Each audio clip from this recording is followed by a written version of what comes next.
Alright, hi, I'm Corinne. I'm going to be the second affirmative speaker on the side of banning animal testing.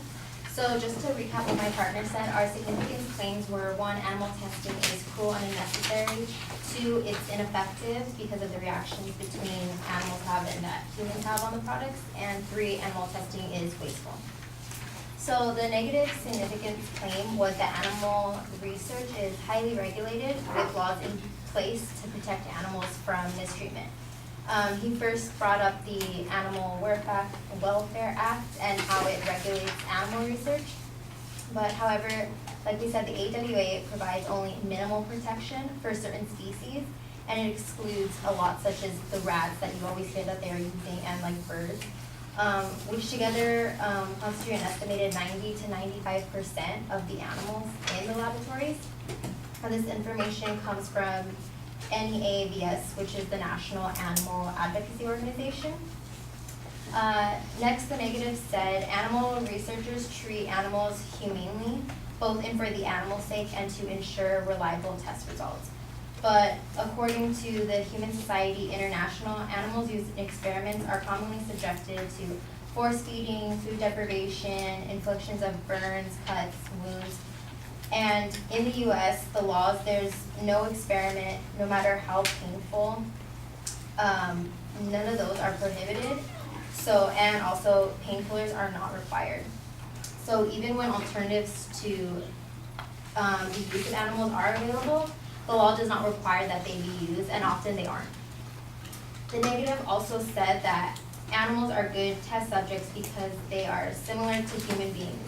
His examples were the chimpanzees and mice. But animals are very different from human beings and therefore make poor test subjects.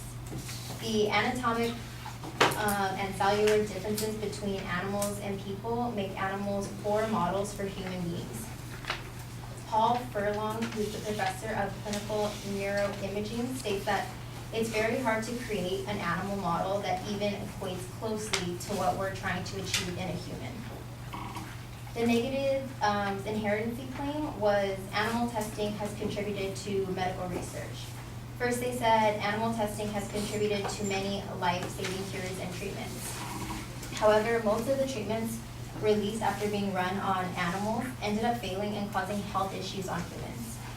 Animal tests on the arthritis drug Vioxx showed that it had a protective effect on the hearts of mice, yet the drug went on to cause more than 27,000 heart attacks and sudden cardiac deaths before being pulled from the market.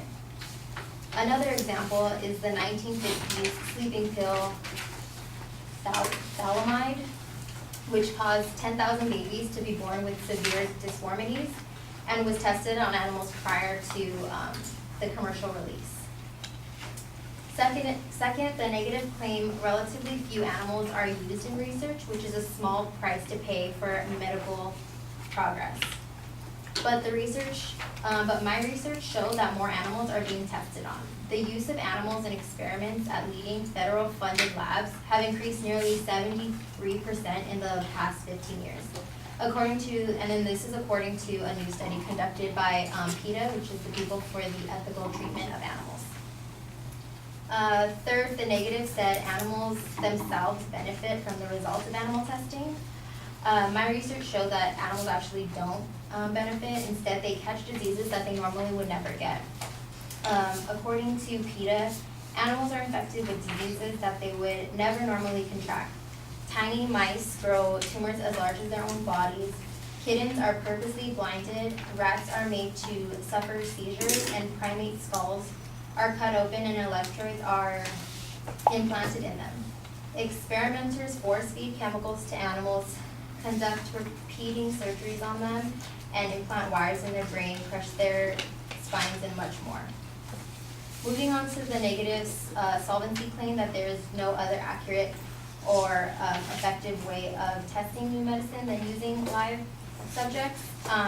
In this day and age, there's many advanced technologies that exist where we could completely eliminate the use of animal testing, which is what me and my partner said our plan of action is to eliminate it and use advanced technology.